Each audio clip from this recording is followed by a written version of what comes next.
interview room, please remember to silence your cell phones.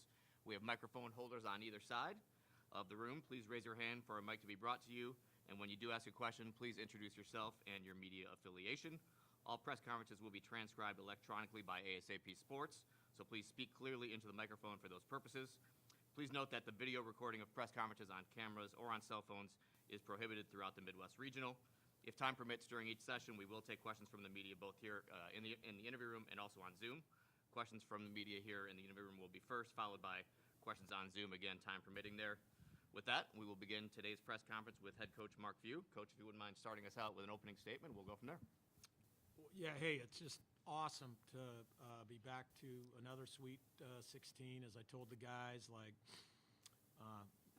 mean, it's just a great week. It's such a fun week to advance and have a little bit of time to hang out and enjoy each other. And I think that's really important with this group, because this group, I've had some really close teams, but this group's as close as any of them. And I also told them, like, as good as this week is, the next week gets even better and is the best week. So, but we're fired up. We know we got our hands full. We've played Purdue earlier in the year, and they're a great team and been great throughout this whole year.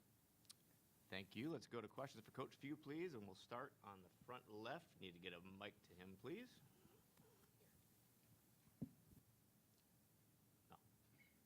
No. Left, right. They're like my team.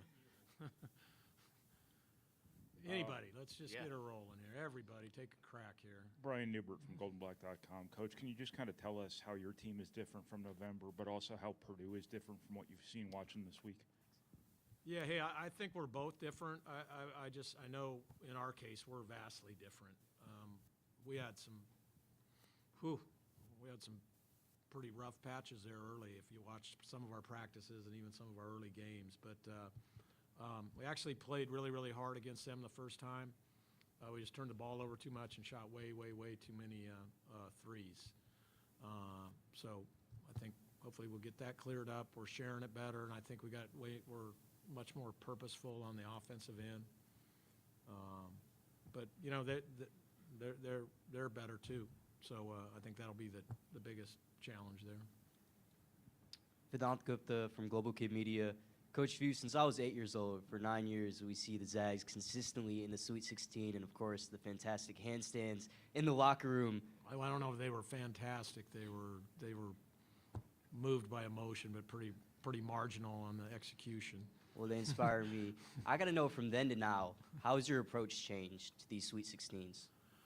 I mean, hey, I'm, like I said at the start of this thing, excited as ever. I think even for me, I mean, you know, I take nothing for granted any of these years, but I think this one probably feels as special as any, just because, you know, we were behind the 8 ball there for a while, you know, and you know, there was a lot of doubts, and we had to really buckle down and play great down the stretch even to get in this tournament, you know, which is, it's really hard to get into, and it's even harder to move on to a Sweet 16. So, you know, I think in lieu of all that, you know, this one feels great, and it also feels great just kind of going through the journey with this group.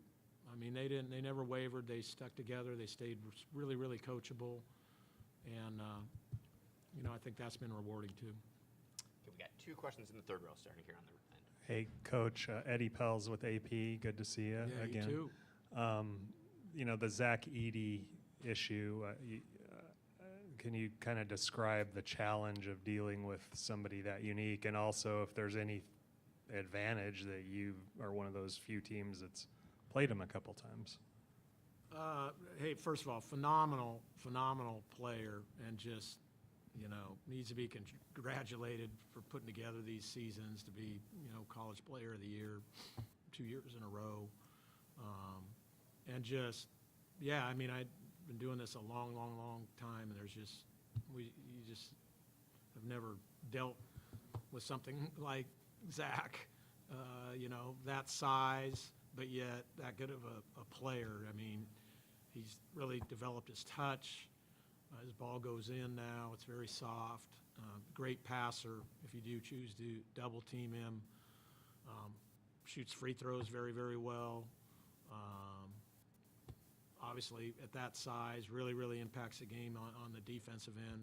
So, I mean, he's an entity that you just don't see. The positive is we have seen him. We played him in the PK 85 early a year ago. And then, like I mentioned, we played him in the Maui tournament, at Thanksgiving. So at least we've felt his size and his strength, and then also played against a really, really good Purdue team. So if anything, we can draw on some of those experiences. One more in the third row on the left. Dana O'Neill with The Athletic. Dana finally makes it back with the Zags. Good to see you. Good to see you as well. Thank you.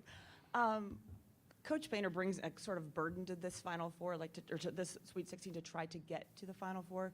You carried that for a little while. I think every coach carries it for a little while. How do you manage that? I mean, I just think you just totally unequivocally just focus on the task at hand, and it's just kind of a next game mentality. I mean, I think they've done a wonderful job with that. They've hit it head on throughout the whole year, it seems like, and all the way back to the preseason.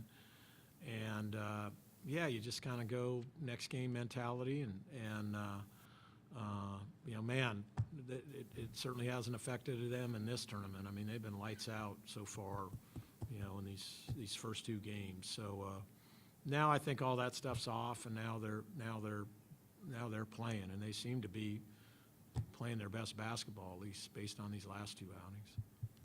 Front row here. Dave Bowling, Spokane.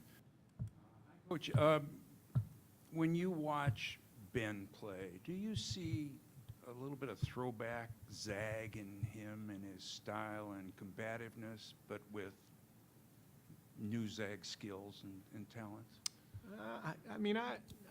I think the Zags we've always been like that, I think sometimes you get this old Zag, new Zag stuff. I mean, first of all, the old Zags were really, really good and talented, and our new run have been really, really tough and got a lot of old school to them. And what he is he is a Zag, right? I mean, just heart and soul, and just, I mean, he just embodies everything our program's about, his toughness, how he prepares, how he just values team, and really works at keeping everybody together. And then again, this particular group just really, really rallies around him, and really, and we figured that out. So it's just important to have him around and on the floor, because they really respond to him. Right side in the fourth row. Travis Green from KREM 2 News in Spokane. Hey, Mark, I know you talked about it a little bit earlier with both teams being different than when you played earlier this year, and we know from following you guys this season, specifically you guys, how much can you draw from that matchup? Are you going to look at that previous game heading into this, or? Yeah, no, we've looked at it a lot. I mean, look, both of us will change, but we're not going to change that much. I mean, we kind of are who we are. And like I said, especially when you're dealing with somebody as special as Edey, we've at least experienced it, so we're not trying to describe it to our guys and show other teams playing against it. We actually played against it, so we can obviously draw on those times when we were successful and try to correct the ones when we're not. And it's not just about him. I mean, Braden Smith's had a great year, and they've been great, this year. They got great balance. And, I'm just, Matt's as good a coach as there is in all the college basketball. He puts them all in the right spots and places, and they execute perfectly. And then, they're constantly changing and subbing and putting more skilled guys in these positions and these actions to make it really, really hard to guard. So it'll be fun, trying to deal with all that. Second row on the left, Coach. Lafayette Journal and Courier, kind of going off of what you just said, I think Matt's done a good job of getting the role players to buy into those roles, 7, 8 deep. What is the challenge in that? And when you've got a team that's this good, I think those are the guys that obviously make a difference when you get this far in the tournament.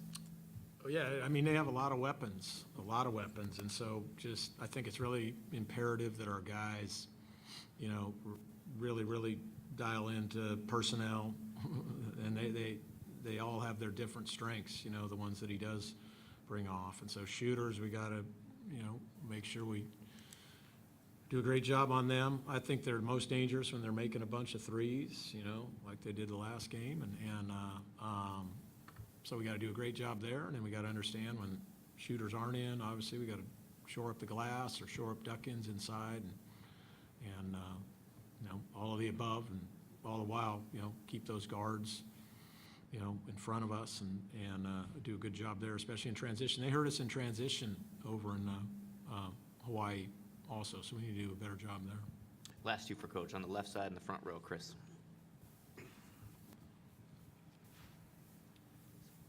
Chris Solari, Detroit Free Press. Mark, kind of along those same lines, how have their guards maybe played off of Edey, and how has you seen, in the more recent games, how have you seen the changes with their backcourt based on that?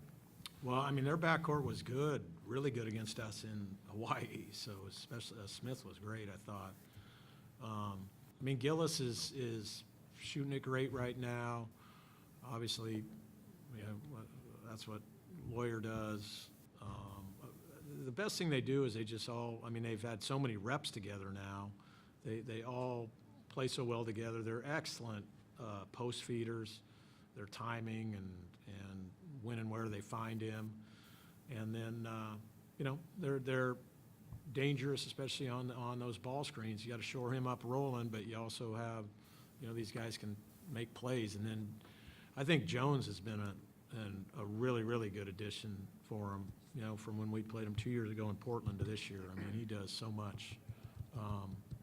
He's a tough guard, and then he's a handful on the other end, the defensive side of things.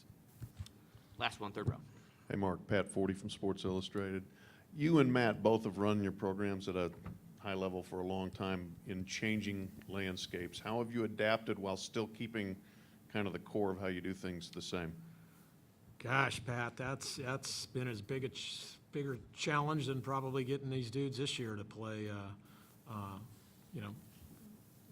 get back playing in a good way. But you know what? It's kind of been easy in some ways because it's just Gonzaga and it's just how we operate and it's who we recruit and it's who we always end up with. The guys we end up with just end up kind of belonging there. The guys we miss out on are frustrating at the time, and but then you end up like, yeah, maybe he didn't belong here.